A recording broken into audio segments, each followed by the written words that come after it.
Hello साथियों, नमस्कार। कैसे हैं आप सभी लोग? उम्मीद है सभी लोग बहुत अच्छे होंगे और अच्छे तरीके से अपनी तैयारी कर रहे होंगे। जैसा कि आपको पता है कि हमारी चल रही है ईवीएस की एनसीईआरटी बेस्ड थ्योरी की क्लासेस, जिसमें हम लोग 4 से 5 चैप्टर अपने कर चुके हैं। आज का जो हमारा लेसन रहने वाला है या फिर चैप्टर रहने वाला है, वो रहने वाला यात्रा से संबंधित कई सारे क्वेश्चन आपको देखने को मिलते हैं। कहाँ पे कौन सी चीज़ खाई जाती है या फिर वहाँ पे क्या चीज़ फेमस है, तो इसके बारे में हम लोग बात करेंगे आज अपनी इस क्लास में। यहाँ से आपको 2 से 3 नंबर डायरेक्ट आपके एग्जाम में देखने को मिलेंगे। तो चलिए शुरू करते हैं अपनी क्लास को। क्लास को शुरू करने से पहले जितने लोग इस समय वीडियो को देख रहे हैं, सभी लोग इस सेशन को अपने साथियों के पास में शेयर कर दीजिए और साथ ही साथ वीडियो को लाइक कर लीजिए। फिर शुरू करते हैं अपनी आज की मोस्ट इम्पॉर्टेंट क्लास। देखिए, लिखा है यात्राएँ या फिर भ्रमण। यात्राओं को क्या बोलते हैं? भ्रमण भी बोला जाता है।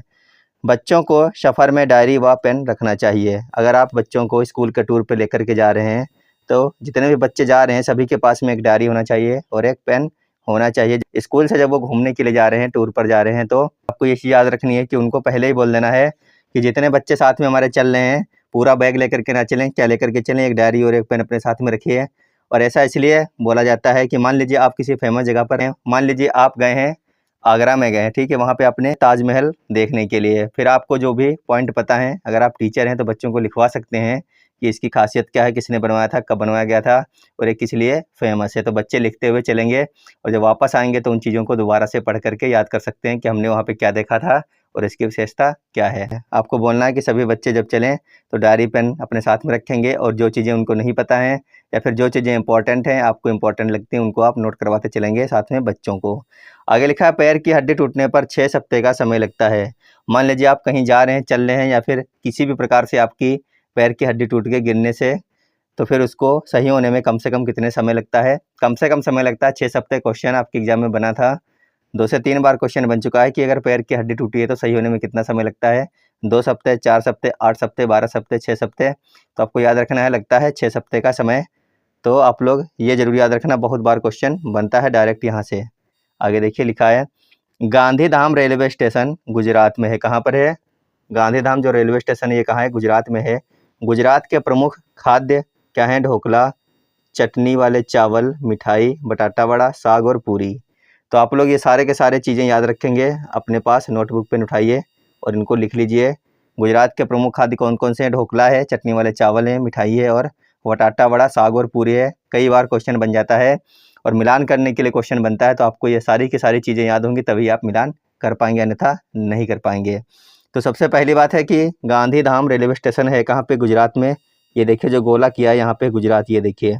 तो गुजरात में गांधीधाम रेलवे स्टेशन है और गुजरात के जो खाने वाले प्रमुख खाद्य पदार्थ हैं, ढोकला है, चटनी वाले चावल है, मिठाई, बटाटा वड़ा, साग पूरी। ये देखिए चित्र में आपके सामने लगा हुआ है, ये ढोकला, ये है चटनी वाले चावल, ये चटनी और ये चावल, ये है बटाटा वड़ा और ये है साग और पूड़ी। तो ये सभी कहाँ के खाद्य पदार्थ हैं? ये सभी गुजरात के प्रमुख खाद्य पदार्थ में आते हैं। चित्र के माध्यम से आप लोगों को जल्दी याद हो जाता है और आपके दिमाग में ये चीज़ें बस जाती हैं। ढोकला देख लीजिए, चटनी वाले चावल देख लीजिए, बटाटा वड़ा देख लीजिए और साग पूड़ी देख लीजिए। कहने का मतलब है कि अब तक ये जो पॉइंट है आपका क्लियर हो गया होगा कि गुजरात में गांधीधाम रेलवे स्टेशन है और यहाँ के जो प्रमुख खाद्य पदार्थ हैं, ढोकला है, चटनी वाले चावल, मिठाई, बटाटा वड़ा और साग पूरी। चलते हैं अपनी अगली स्लाइड पर। अगर क्लास अच्छी लगी तो वीडियो को लाइक करिए और अपने सभी साथियों के पास में शेयर कर लीजिए। एक बार फटाफट जल्दी से सभी लोग शेयर कर दीजिए, फिर अपना अगला पॉइंट देखते हैं। उम्मीद है सभी लोगों ने शेयर कर लिया होगा। देखिए लिखा है गुजरात से केरल तक पहुंचने में बीच में महाराष्ट्र और कर्नाटक राज्य पड़ते हैं। अगर आप गुजरात से केरल अगर आपको जाना है तो बीच में महाराष्ट्र और कर्नाटक राज्य पड़ते हैं। ये रहा आपका गुजरात और ये रहा आपका केरल, ये देखिए। तो आपको जाना है गुजरात से केरल, तो बीच में कौन से राज्य पड़ेंगे? महाराष्ट्र पड़ेगा और कर्नाटक पड़ेगा। ये रहा गुजरात, यहाँ से आप निकल के केरल आ रहे हैं तो ये आपका पड़ गया बीच में महाराष्ट्र, उसके बाद में ये है कर्नाटका। कहने का मतलब है कि अगर आपको मैप आता है, आपके दिमाग मैप जो है बसा हुआ है, तो आप ये क्वेश्चन बहुत आराम से कर जाएंगे। क्वेश्चन डायरेक्ट बनेगा गुजरात से केरल पहुँचने तक आपके रास्ते में कौन कौन से राज्य पड़ेंगे और आपको महाराष्ट्र, मध्य प्रदेश, इस प्रकार से कर्नाटक और आंध्र प्रदेश, कर्नाटक और तेलंगाना और महाराष्ट्र और कर्नाटक। तो आपको छांटना पड़ेगा कि कौन से राज्य रास्ते में पड़ेंगे, कौन से नहीं पड़ेंगे। और ये आप जब बता पाएंगे जब आपका मैप पूरा क्लियर होगा। तो हम लगातार कुछ क्लासें अभी करने वाले हैं, थोड़े 10 से 12 दिनों के बाद में कम से कम 4 से 5 क्लासें ऐसी होंगी जिसमें आपको मैप रटवा दिया जाएगा, आपके दिमाग में मैप पूरा बस जाएगा। ऐसे अच्छे अच्छे क्वेश्चन करने वाले हैं कि आपको एक एक चीज़ याद हो जाएगी कि कौन सी चीज़ कहाँ पर है, कौन सी चीज़ कहाँ पर नहीं है। अगर क्लासें आप लोग सपोर्ट करेंगे, पढ़ेंगे अच्छी तरीके से, कहने का मतलब ये है कि अगर आप हमारा सपोर्ट करेंगे, ये जो हमारी क्लासें चल रही हैं इनको अपने साथियों के पास में शेयर करेंगे और इनके ऊपर अच्छे लाइव आएंगे, लाइक्स आएंगे, तभी जो है हमारा मनोबल बढ़ेगा और हम आपके लिए अच्छा अच्छा कंटेंट निकालेंगे मैप से संबंधित। आगे देखिए लिखा है अहमदाबाद से कोट्टायम तक रेल से 47 घंटे और 55 मिनट लगते हैं। कितने घंटे लगते हैं? अहमदाबाद है गुजरात में और कोट्टायम है केरल में। यहाँ से यानी गुजरात से केरल तक आने में किसी भी व्यक्ति को रेल से कितना समय लगता है? 47 घंटे और 55 मिनट तक का समय लगभग लग जाता है। ये पॉइंट भी आप लोग याद रखेंगे। तो मैप जो है बहुत ही ज़रूरी है। अगर आप इस बार सीटेट का एग्ज़ाम देने जा रहे हैं तो ये मान के चलिए 2 से 3 क्वेश्चन आपको डायरेक्ट मैप से मिलने वाले हैं, क्योंकि 2021 और 22 में किसी किसी शिफ्ट में 5-5, 6-6 तक क्वेश्चन मैप से पूछे गए थे, क्योंकि हम लोग ईवीएस का प्रीवियस ईयर पेपर अपनी 22 से 23 क्लासों में कर चुके हैं। अगर आपने क्लास नहीं देखी हमारी ईवीएस की, जो आपके प्रीवियस ईयर पेपर पर आधारित थी, तो ज़रूर देखिएगा। 2021 और 22 के जितने पेपर हुए थे सारे क्वेश्चन हम लोग कर चुके हैं जो एनसीईआरटी बुक से पूछे गए थे। वहाँ पे देखना कि एक एक शिफ्ट में कम से कम 3-3, 4-4 क्वेश्चन मैप से उठाए गए हैं डायरेक्ट। आगे देखिए क्या है, आगे लिखा है रेल टिकट पर टिकट का क्रमांक लिखा होता है। क्या लिखा होता है? टिकट का क्रमांक लिखा गया होगा और लिखा गया यात्रा कहाँ से आरंभ हुई है और कहाँ पर आपको जाना है। मान लीजिए आपको दिल्ली से मुंबई जाना है तो लिखा जाएगा कि आरंभ हो रही दिल्ली से और जाना कहाँ पर है? जाना है आपको मुंबई। सीट नंबर लिखा गया होगा, डिब्बा नंबर लिखा होगा, किराया कितना है, कितनी दूरी है, ये सब चीज़ें कहाँ पे लिखी होती हैं? ये सब चीज़ें ये जो टिकट होता है इसके ऊपर लिखी होती हैं। तो क्वेश्चन बनता है कि निम्नलिखित में से ऐसी कौन सी चीज़ें जो चीज़ टिकट के ऊपर नहीं लिखी होती है। तो आपको ये चीज़ जब पता होगी, जब आपको यह पता होगा कि टिकट के ऊपर कौन कौन सी चीज़ें लिखी हुई होती हैं, तब आप बता पाएंगे कि निम्नलिखित में से ऐसी कौन सी चीज़ है जो टिकट के ऊपर नहीं लिखी होती है। तो याद रखिएगा, टिकट का क्रमांक, यात्रा आरंभ करने का स्थान लिखा होता है कि दिल्ली से मुंबई तक जाना है तो यात्रा आरंभ का स्थान और पहुंचने का स्थान दोनों चीज़ लिखी होती हैं। और अगर आपने रिजर्वेशन करा रखा है तो आपकी तिथि लिखी गई होगी, डेट लिखी होती है, सीट नंबर एवं डिब्बा नंबर भी लिखा होता है, किराया लिखा होता है कि आपके कितने रुपये हो गए, 500, 600, 1000, 2000 और कितनी किलोमीटर का डिस्टेंस है दोनों के बीच में, ये भी लिखा होता है। तो काफ़ी अच्छा क्वेश्चन बनता है और कई बार आपकी ये जो कंप्यूटर बेस्ड आपका एग्जाम हुआ इसमें भी देखने को मिला था इस प्रकार का क्वेश्चन। तो इसीलिए हमने सोचा कि यहाँ पर एक ये क्वेश्चन लगा लेते हैं। आगे देखिए लिखा है मलयालम में पिता के छोटे भाई को चिट्टप्पन, पिता के छोटे भाई की पत्नी को कुंजम्मा कहते हैं। क्या कहते हैं? जो मलयालम लोग होते हैं वो क्या कहते हैं? पिता का जो छोटे भाई यानी कि चाचा को क्या बोलते हैं? चिट्टप्पन बोलते हैं। और पिता के छोटे भाई की पत्नी यानी कि चाची को कुंजम्मा कहते हैं। चाचा को चिट्टप्पन और चाची को क्या बोलते हैं? कुंजम्मा कहते हैं। डायरेक्ट आप लोगों से डायरेक्ट क्वेश्चन बन जाएगा, मलयालम के जो लोग होते हैं वो अपनी चाची को क्या बोलते हैं? तो वो बोलते हैं कुंजम्मा। चाचा को क्या बोलते हैं? बोलते हैं चिट्टप्पन। तो आप लोग ये दोनों चीज़ें याद रखेंगे। क्वेश्चन बना था इसीलिए हमने ये लगा दिया है, आपके लिए इम्पोर्टेंट क्वेश्चन बन सकता है, आप लोग याद रखेंगे। आगे देखिए लिखा है अबू धाबी रेगिस्तानी इलाका है, यहाँ खजूर के पेड़ होते हैं। मिलान करने के लिए क्वेश्चन बनता है यहाँ से, तो काफ़ी अच्छे तरीके से आपको पढ़ना है अबू धाबी के बारे में। यह इलाका कैसा होता है? यह इलाका होता है रेगिस्तानी। ये देखिए यहाँ पे एक व्यक्ति रेगिस्तान में बैठा है अबू धाबी में ऊँट लेकर के, और इसके पीछे ऊंची ऊंची इमारतें बनी हुई हैं। तो अगर आपके दिमाग में ये चीज़ चल रही है कि यहाँ पर सिर्फ ऊँट होते हैं और रेगिस्तान होता है, ऐसा कुछ नहीं है। अबू धाबी काफ़ी डेवलपमेंट कंट्री है, बहुत ऊंची-ऊंची इमारतें और बहुत अच्छी-अच्छी इमारतें आपको देखने को मिल जाएंगी। तो आगे देखिए लिखा है कि वहाँ खजूर के पेड़ होते हैं, वहाँ पर बहुतायत मात्रा में खजूर के पेड़ होते हैं। क्यों होते हैं? क्योंकि रेगिस्तानी इलाका में खजूर के पेड़ों को पानी की ज़रूरत कम होती है, इसीलिए ये बहुतायत मात्रा में उग जाते हैं और वहाँ पर अच्छी तरीके से खड़े रहते हैं, मतलब इनको कोई दिक्कत नहीं होती, ये इतनी जल्दी सूखते नहीं हैं रेगिस्तान में। तो आप दोनों चीज़ों को याद रखेंगे, अबू धाबी कैसा इलाका है? रेगिस्तानी इलाका है और वहाँ पर खजूर के पेड़ बहुत मात्रा में होते हैं या फिर खजूर के पेड़ होते हैं। आगे देखिए इसी के बारे में लिखा है अबू धाबी की मुद्रा दिरहम है। क्या है? अबू धाबी की जो मुद्रा है वो क्या है? वह है दिरहम। वहाँ की जो भाषा है अबू धाबी की वह कैसी है? अरबी होती है। कौन सी भाषा है? अरबी भाषा होती है। देखिए आपके सामने लिखी है, अगर आप पढ़ सकते होंगे तो पढ़ लीजिए, हमें तो नहीं आती है पढ़नी। फिलहाल आपको ये चीज़ याद रखनी है कि अबू धाबी की मुद्रा दिरहम है, इसको याद रखना, अच्छी तरीके से याद कर लीजिए सभी लोग। और भाषा क्या है? अरबी है। इन दोनों चीज़ों को आप लोग अच्छी तरीके से याद करके रखेंगे, क्योंकि एनसीईआरटी में आपका लेसन भी है, यहाँ से संबंधित क्वेश्चन डायरेक्ट आपके एग्जाम में बन सकता है। इसीलिए आपके सामने हमने ये पिक्चर लगा रखी है कि आपके दिमाग में ये चीज़ें डायरेक्ट बस जाएँ और घर बना लें अपना, कि जो अबू धाबी की मुद्रा है वो दिरहम है और भाषा क्या है, अरबी है। चलते अपने अगले पॉइंट पर। अगला पॉइंट लिखा है, लेह सूखा, समतल और ठंडा रेगिस्तान है।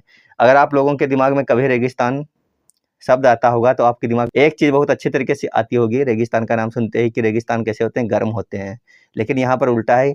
लेह जो है हमारे यहाँ पर भारत में लेह लद्दाख की अगर हम बात करें तो लेह में क्या है, सूखा और समतल इलाका है लेह, और यहाँ पर जो रेगिस्तान है वो कैसा है, ठंडा रेगिस्तान है। लेह में जो रेगिस्तान है वो कैसा है, ठंडा रेगिस्तान है। इंपॉर्टेंट पॉइंट बनता है, डायरेक्ट क्वेश्चन बन जाएगा आपका कि ठंडा रेगिस्तान कहाँ पाया जाता है या फिर ठंडा रेगिस्तान कहाँ पर है। आपको लेह में है या अबू धाबी में है, चीन में है या फिर अमेरिका में है, तो आपको याद रखना है वो हो जाएगा लेह। यहाँ पे होता है ठंडा रेगिस्तान। ये देखिए कितनी सारी बर्फ़ जमी हुई है। ठंडा रेगिस्तान इसलिए कहते हैं क्योंकि यहाँ पर हमेशा बर्फ़बारी होती रहती है और वहाँ पे बर्फ़ जमी रहती है, इसीलिए इसको बोलते हैं ठंडा रेगिस्तान। आगे देखिए लिखा है, चांगपा घुमतछ लोग हैं या पश्मीना बकरी पालते हैं, ये अपने टेंट को रेबो कहते हैं। चांगपा जो जनजात होती है, थोड़ा इसके बारे में पहले पढ़ेंगे। देखिए, चांगपा या फिर चांपा तिब्बती मूल का एक बंजारा मानव समुदाय है। कहाँ का है, देखा जाए तो ये मूल रूप से कहाँ के निवासी हैं, चांगपा या फिर चांपा जो जनजात है ये मूल रूप से तिब्बत का निवासी है, लेकिन ये लोग क्या करते हैं, बंजारा मानव समुदाय है जो भारत के लद्दाख क्षेत्र में चांग थंग इलाके में बसते हैं। कहाँ पर बसते हैं, ये मूल रूप से तिब्बत के निवासी हैं, लेकिन बंजारा का जो समुदाय है वो भारत में अगर देखा जाए तो लद्दाख क्षेत्र में चांगथंग इलाके में आपको देखने को मिल जाएंगे, जो कि सबसे ठंडा इलाका है। और ये लोग जब अपनी बकरियों को चराते हैं तो फिर ऐसी जगह पर ये लोग रहते हैं जो सबसे ठंडा इलाका होता है उस पूरे क्षेत्र का, क्योंकि जितने ज़्यादा ठंडे इलाके में ये अपनी पश्मीना बकरी को लेकर के जाएंगे उतनी अच्छी और उतनी गर्म ऊन इनको प्राप्त होगी। इनके जो रोए होते हैं उतने अच्छे इनको प्राप्त होंगे। जितनी ज़्यादा ये ठंडे इलाके में रहेंगी बकरियां, उनके रोए उतने ज़्यादा विकसित हो जाएंगे बकरी को ठंड से बचाने के लिए। इसीलिए ये लोग क्या करते हैं, हमेशा घूमते रहते हैं एक जगह से दूसरी जगह पर, जहाँ पर ज़्यादा ठंड होती है हमेशा वहीं जाते रहते हैं। और इनकी जो जात है वो कैसी है, बंजारे ये लोग होते हैं, चांगपा लोग, और हमेशा घूमते रहते हैं। क्यों घूमते हैं, इनके जो बकरी के बाल होते हैं वो अधिक ठंडे जगह पर रहने से ही अच्छे होते हैं। वो इसलिए अच्छे हो जाते हैं कि वो जो बकरियाँ होती हैं उनके बाल उनको सुरक्षा दे सकें, यानी कि बकरी को ठंड से बचा सकें। इसीलिए प्राकृतिक रूप से उनके बाल जब बकरियां ठंड में जाती हैं तो बहुत ही अच्छे और बड़े-बड़े हो जाते हैं और बहुत ही मुलायम हो जाते हैं। इसीलिए ये लोग अपनी बकरियों को हमेशा क्या करते हैं, अधिक ठंड में लेकर के जाने की कोशिश करते रहते हैं और एक जगह से दूसरी जगह घूमते रहते हैं। आगे लिखा है कि ये अपने टेंट को रेबो कहते हैं। क्या कहते हैं, ये जो इनके टेंट देखिए, ये देखिए सामने आपके एक टेंट लगा है और एक फैमिली खड़ी है। ये जो लगा हुआ है टेंट, इसको क्या बोलते हैं लोग, रेबो बोलते हैं। इसको ये टेंट नहीं बोलते, इसको रेबो बोलते हैं कि ये देखिए मेरा रेबो है, ये हमारे पड़ोसी का रेबो है। तो आप लोग याद रखेंगे रेबो किसको बोलते हैं, टेंट को बोलते हैं। इसके बीचों बीच में एक गड्ढा होता है। क्या होता है, गड्ढा होता है। वहाँ से जब ये लोग खाना बनाते हैं या फिर कुछ भी जलाते हैं तो उसका जो धुआं है ऊपर निकलता रहता है और जो उसकी गर्मी होती है वो टेंट के अंदर बनी रहती है, क्योंकि ये लोग बहुत ही ज़्यादा ठंड में रहते हैं, इसीलिए अपने रेबो को गर्म रखने की कोशिश करते हैं। तो ये सारे के सारे पॉइंट बहुत इंपॉर्टेंट हैं, इससे संबंधित चांगपा जनजात से संबंधित याद रखिएगा, इंपॉर्टेंट पॉइंट बन सकता है क्वेश्चन यहाँ से।